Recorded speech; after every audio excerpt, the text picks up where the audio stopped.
এক্ষুনি আসবো, আমি এক্ষুনি আসবো, আমি এক্ষুনি আসবো।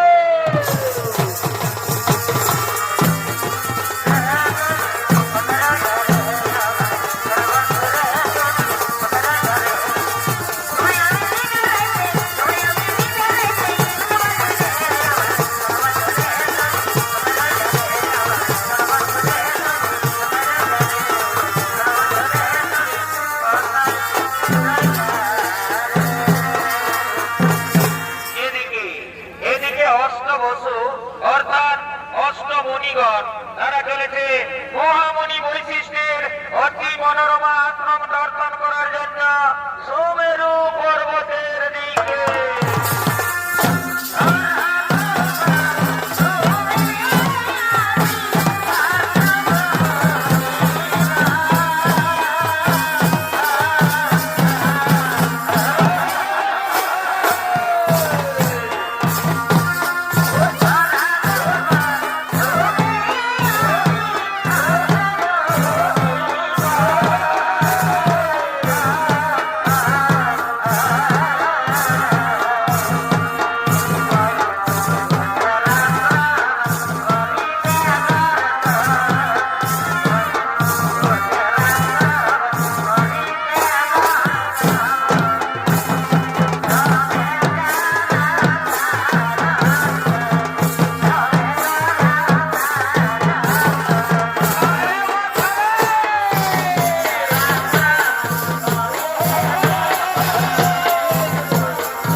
সুন্দর একটি গাভী। আরে ভাই, সত্যি তো গাভীটি তো খুব সুন্দর। আরে ভাই শোন শোন শোন শোন শোন শোন, তোরা জানিস না এই গাভীটি হলো স্বর্গীয় গাভী সুরভীর কন্যা। দেবতাগণ মহামুনি বৈশিষ্ট্যকে দুগ্ধ পান করার জন্য দিয়েছে। এই গাভীর দুগ্ধের এমনই গুণ, যদি মর্তবাসী একবার পান করতে পারে তাহলে তাদের 100 বৎসর পর্যন্ত পরমায়ু বৃদ্ধি পায়। এই গাভীর গুণগান শুনে প্রভাস ঋষির স্ত্রী ছুটতে ছুটতে আসছে।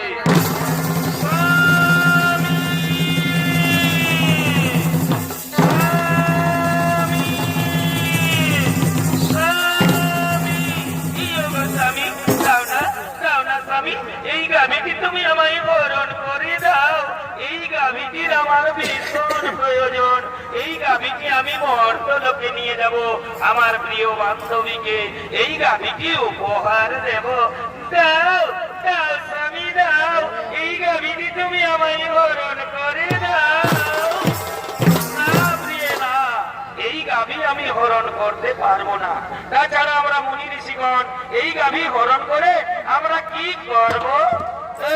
স্বামী তুমি জানো না মর্তলোকে ঈশ্বরাদির কন্যা জিতবতী আমার প্রিয় বান্ধবী, আমি তাকে এই গাভীটি উপহার দেব।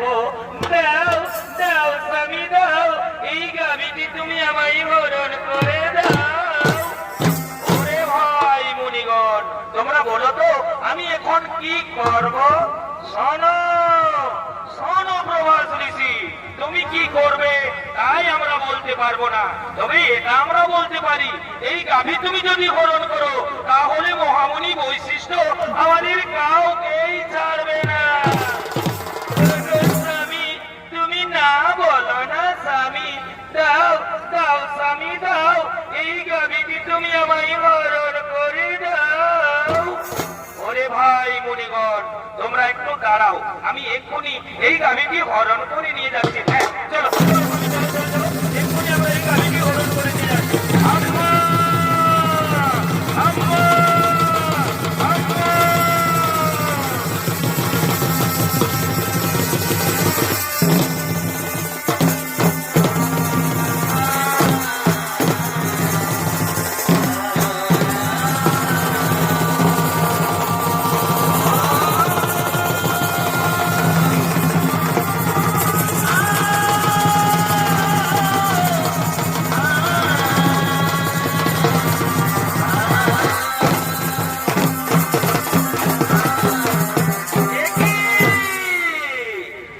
আমার গোয়াল সৈন্য কোথায় গেল? আমার দিব্য গাভী নন্দিনী, আমার গাভী নন্দিনীকে তো গোয়ালে দেখা যাচ্ছে না। নন্দিনী নন্দিনী নন্দিনী নন্দিনী, তাই তো আমার দিব্য গাভী নন্দিনীকে তো কোথাও দেখতে পাওয়া গেল না। তাহলে নিশ্চয়ই নিশ্চয়ই আমার গাভী নন্দিনীকে কেউ হরণ করে নিয়ে গেছে। হ্যাঁ হ্যাঁ, আমায় ধ্যান যোগে দেখতে হবে কোথায় গেল আমার দিব্য গাভী নন্দিনী।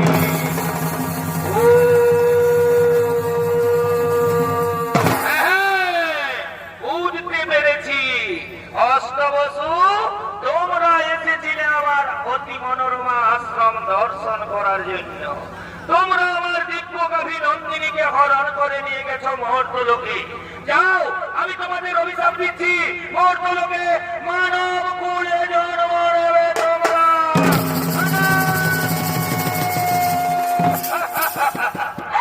না না মুনিবর না, আপনি আমাদের এত বড় অভিশাপ দেবেন না মুনিবর। ফিরিয়ে নিন মুনিবর, ফিরিয়ে নিন, আপনাদের ওই অভিশাপ আপনি ফিরিয়ে নিন। শোনো শোনো প্রভাস ঋষি, একবার যখন মুখ থেকে বাক্য বের করেছি তখন তার লক্ষণ হবে না।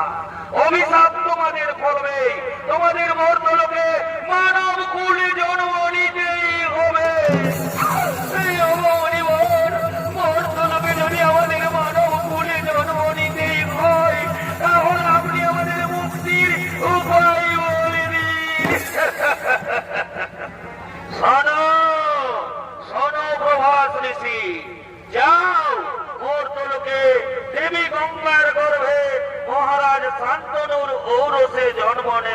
অপরাধ।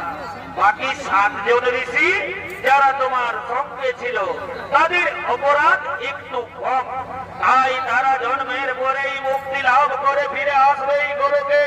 আর যেহেতু তুমি তোমার স্ত্রীর কথাই আমার নিত্যকাভী নন্দিনীকে হরণ করে নিয়ে গেছো মর্তলোকে, সে কারণে তোমাকে সারা জন্ম কাটাতে হবে মর্তলোকে। জন্মের সময় তোমার নাম হবে দেবব্রত, পরক্ষণে ভীষণ প্রতিজ্ঞা করার ফলে তোমার নাম হবে ঋদ্ধ। এই আমার আশীর্বাদ, এই আমার অভিশাপ।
মাননীয় দর্শক মন্ডলী, পুরাণ প্রমাণ অনুযায়ী মুনিগণের অনুরোধে 8 বছর মুক্তির তোরে দেবী গঙ্গা এলেন মর্তলোকে।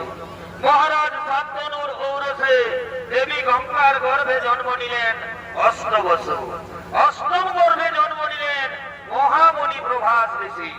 জন্মের সময় তার নাম হয় দেবব্রত, পরক্ষণে ভীষণ প্রতিজ্ঞা করার ফলে তার নাম হয় ভীষ্ম।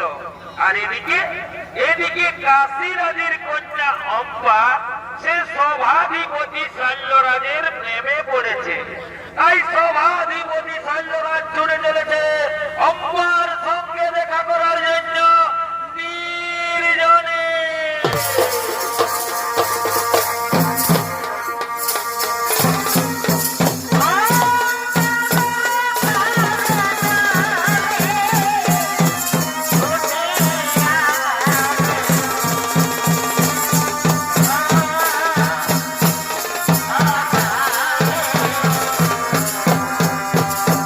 Everybody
এত দেরি করে কেন এলে অম্বা?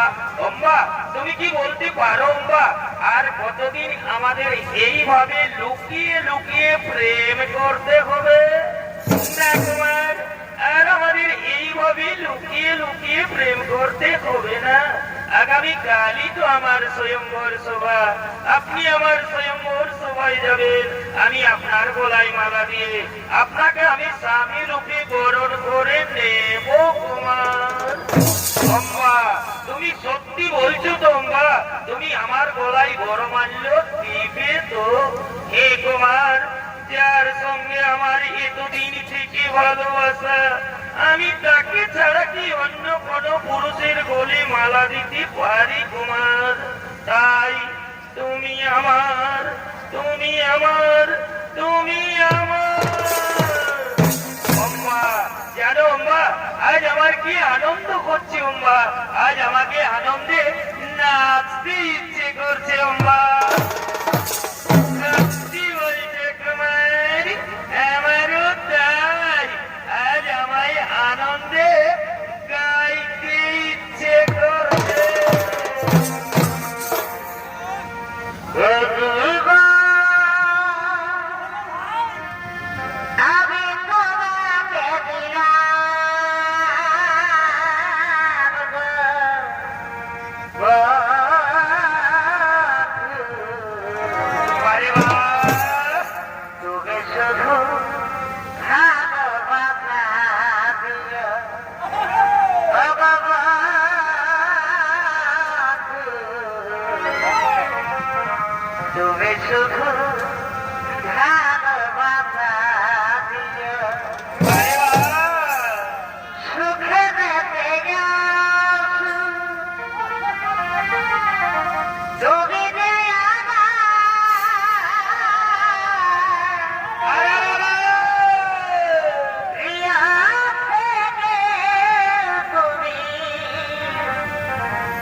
Body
পারবো না কুমার, আমাকেও তাড়াতাড়ি রাজবাড়িতে ফিরে যেতে হবে। আগামী কালই তো আমার স্বয়ংবর সভা, আপনি আমার স্বয়ংবর সভায় যাবেন। আমি আপনার গলায় মালা দিয়ে আপনাকে আমি স্বামী রূপে বরণ করে নেব কুমার। আমি অবশ্যই তোমার স্বয়ংবর সভায় যাবো কুমার। আমি অবশ্যই তোমার স্বয়ংবর সভায় যাবো। আমি তোমার অপেক্ষায় থাকবো কুমার। আমি তোমার অপেক্ষায় থাকবো। হে কুমার, আমি অবশ্যই তোমার স্বয়ংবর সভায় যাবো কুমার। বিদায়, বিদায় কুমার। আমি এখন আসি কুমার। আমি এখন আসি। বিদায়, বিদায় কুমার। বিদায় কুমার। আসি কুমার। আসি, আসি কুমার। বিদায়। কুমার, কুমার, কুমার, কুমার।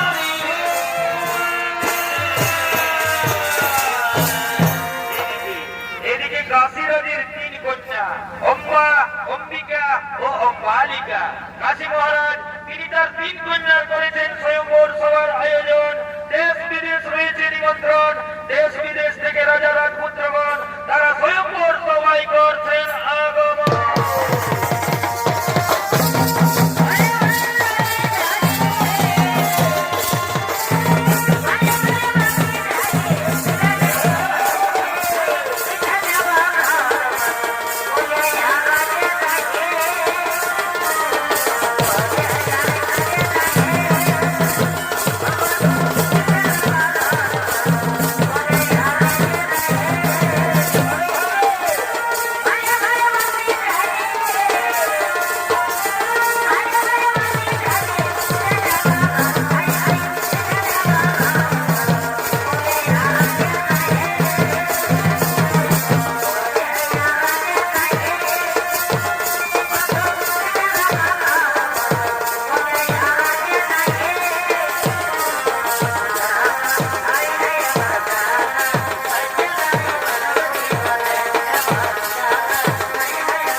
তিন কন্যার করেছি স্বয়ম্বর সভার আয়োজন।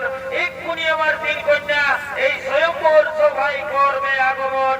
তারা তাদের নিজ নিজ মনমত ক্ষতি করিবে বরণ। আপনারা বসে যান, আপনারা নিজ নিজ আসন গ্রহণ করে বসে যান। কে কোথায় আছিস? তোরা তাড়াতাড়ি করে আমার তিন কন্যাকে এই স্বয়ম্বর সভায় নিয়ে আয়। বাগানে ফুটিয়া ফুল রে রসিক খাবার আইল না ফুলের মধু খাইল না।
আরে দেখ দেখ দেখ দেখ দেখ, বিশ্ব এসেছে এই স্বয়ম্বর সভায়।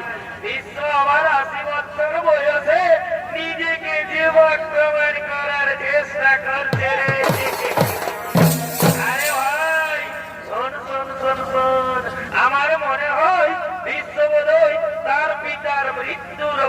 ভাই ছিল, তার পিতা মৃত্যুবরণ করেছে, তার মা শাখা প্রভাব ভেঙেছে, আর ভীষ্ম তার দৃঢ় প্রতিজ্ঞাও ভেঙেছে। চুপ করুন, চুপ করুন, পুত্রগণ, আপনারা সকলে চুপ করুন। আমি নিজে বিয়ে করার জন্য এই স্বয়ংবর সভায় আসিনি, আমি এই স্বয়ংবর সভায় এসেছি বাহু বলে 3 কন্যাকে হরণ করে নিয়ে যাবো হস্তিনার রাজপ্রাসাদে। আমি আমার ভাই বিচিত্রবীর্যের রানী বানাবো। বাধা দিতে যদি কারো শক্তি থাকে তবে এসো, এসো এই ভীষ্মের সম্মুখে। এই সভার থেকে আমার 3 কন্যারে করিবে হরণ, না হলে এক্ষুনি আমি তোমায় বলি বলবো। তবে তাই হোক, তবে তাই হোক, রাজপুত্রগণ, একই কার বাহুতে কত শক্তি ধরেছে।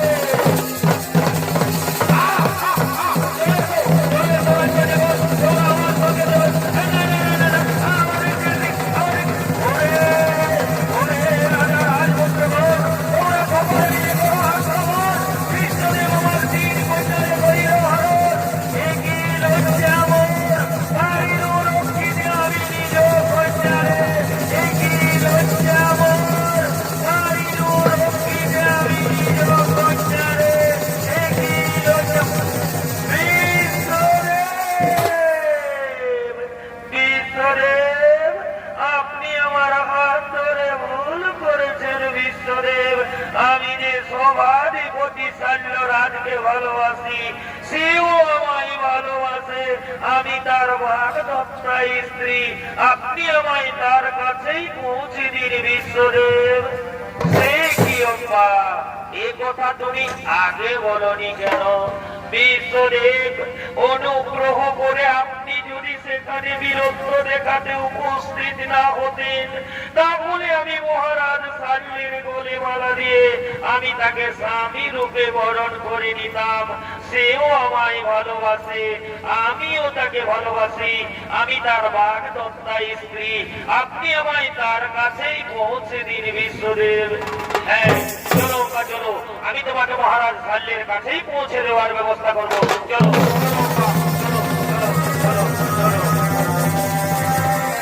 এদিকে এদিকে শাল্য মহারাজ, তিনি তার রাজপ্রাসাদে বসে রাজকার্য পরিচালনা করছে।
শোনো শোনো রে মন্ত্রী সেনাপতি সৈন্যগণ, মন আজ আমার বড় চঞ্চল।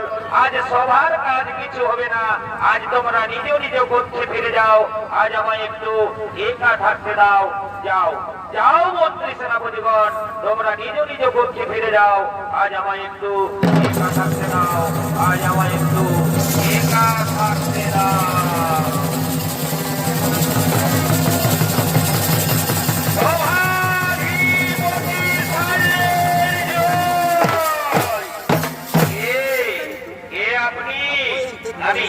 আমি হস্তিনা নগরের মহামন্ত্রী।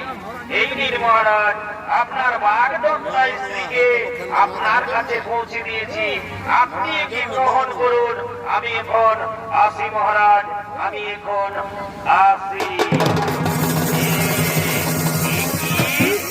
অম্মা, তুমি এসেছো? বাড়ি স্ত্রী তো স্বামীর কাছে আসবে। এখনো আমি মনে প্রাণে বিশ্বাস করি তুমি আমার স্বামী। নাও নাও কুমার, তুমি আমায় গ্রহণ করো। এ হাত ধরে বিশ্ব তোমায় রোদে তুলেছে। এ হাত আমি আর স্পর্শ করতে পারবো না। এই মুহূর্তে বিশ্ব তোমার হাত ধরে রোদে তুলেছে। সেই মুহূর্তে তুমি বিশ্বের উচ্ছিষ্ট হয়ে গেছো। তুমি বিশ্ব মন্ত্রী কমরিকা, তুমি কমগিরি।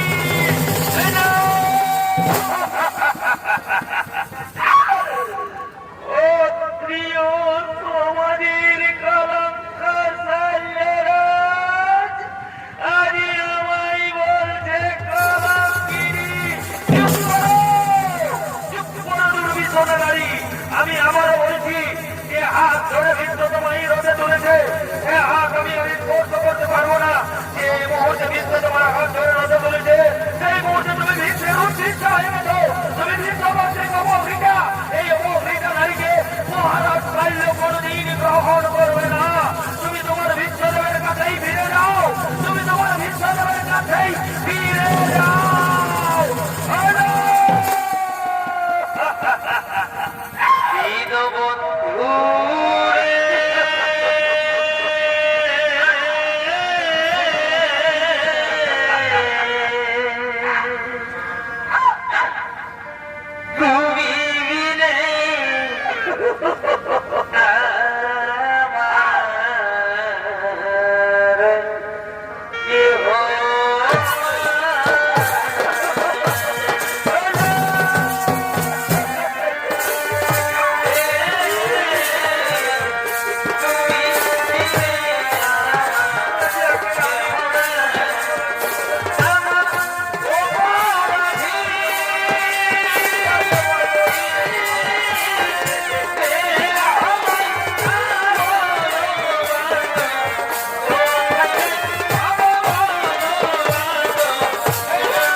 আয়োজন সমস্ত রাজ্যবাসীর ওই নিমন্ত্রণ রাজ্যবাসীগণ মহানন্দে নৃত্যগীত করতে করতে রাজবাড়ির দিকে করছেন আগমন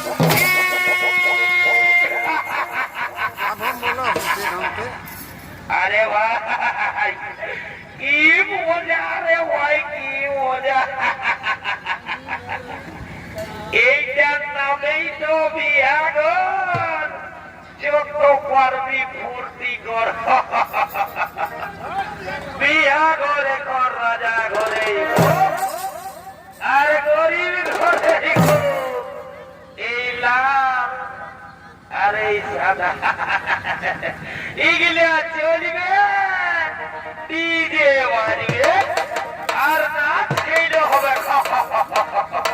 ওই রে এই কালিন্দি বাবুরা আরে ভাই বাজা বাজা বাজা এইটাই তো বিয়া ঘরের মজা ঠিক আছে বাবুরা তারা কান্না ধর তো ওই বাজনাটা আর রঙিন বোতল দেখলে আমার মাথা দেখুরা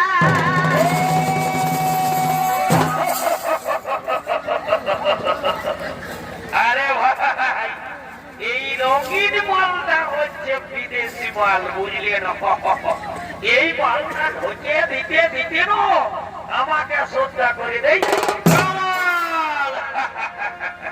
আর রঙিন বোতল দেখলে আমার মাথা দেখুরা আর কি হইল আর দিলকে টাকা দিলে বলার কিছু এ ভাই এই দিল সেটা হচ্ছে আমাদের দেশি বুঝলেন ওই জন্য আর আদরটা একটু বেশি অবন গেল রে বাটে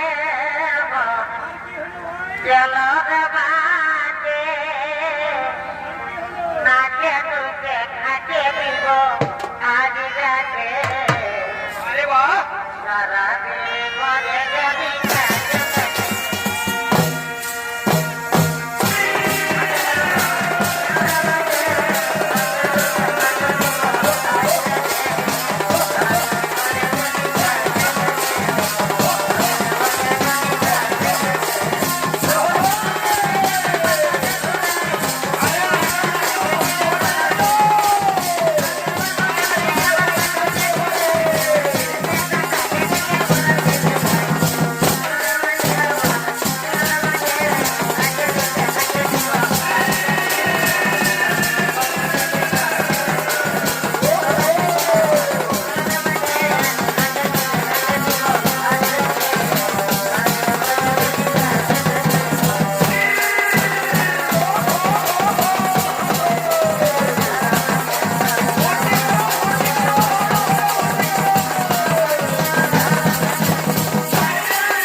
অম্বা, তুমি যে বলেছিলে মহারাজ শল্য তোমাকে ভালোবাসে, তুমিও তাকে ভালোবাসো, তাহলে মহারাজ শল্য তোমায় প্রত্যাখ্যান করলো কেন? আপনার জন্য, আপনি আমার হাত ধরে রথে তুলেছেন বলে মহারাজ শল্য বলেছে এ হাত সে আর স্পর্শ করবে না। সে কি অম্বা, এই মাত্র অপরাধ? চলো চলো অম্বা, আমি তোমাকে নিজে মহারাজ শল্যের কাছে পৌঁছে দেব, আমি তার কাছে ক্ষমা চাইব। না, আর আমি মহারাজ শল্যের কাছে ফিরে যাব না। সে আজ আমার চোখে নরকের কৃমি কীটের অধম। তাই আমি চাই কি যাও অম্বা, আমি চাই স্বামী রূপে তোমাকে। না না অম্বা না, অতীতেই থেমে গেছে জীবনের সুখ, জীবনের সুখ স্বাচ্ছন্দ্য সব আত্মা নড়ে আত্মা হুতি দিয়া লইয়াছি ভিন্ন নাম।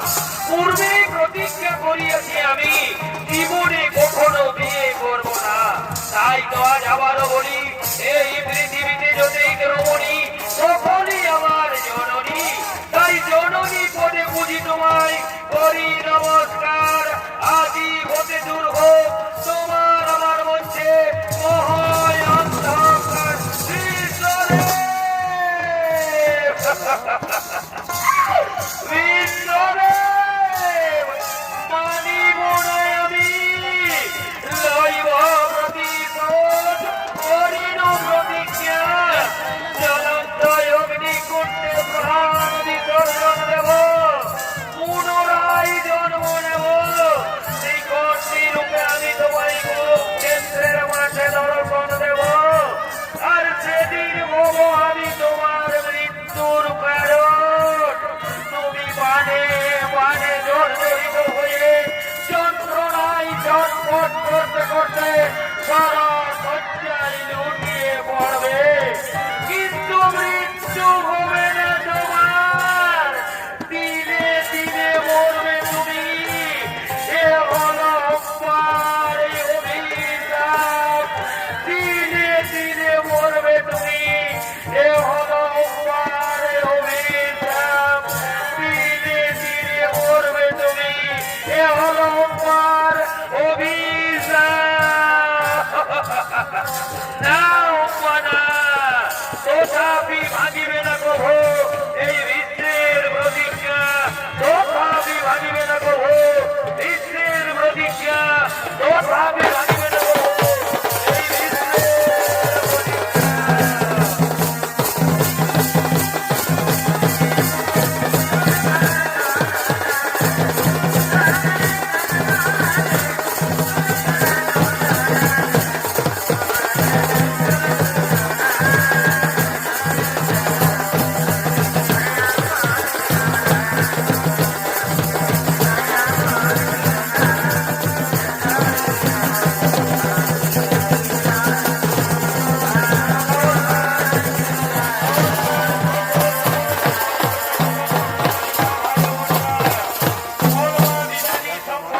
সম্প্রদায়ের পক্ষ থেকে আপনারা দেখতে পেলেন বিশ্বের প্রতিজ্ঞা বা অম্বার অভিশাপ। নৃত্যপালাখানি আমরা এখানেই সমাপ্ত করলাম। নমস্কার নমস্কার নমস্কার।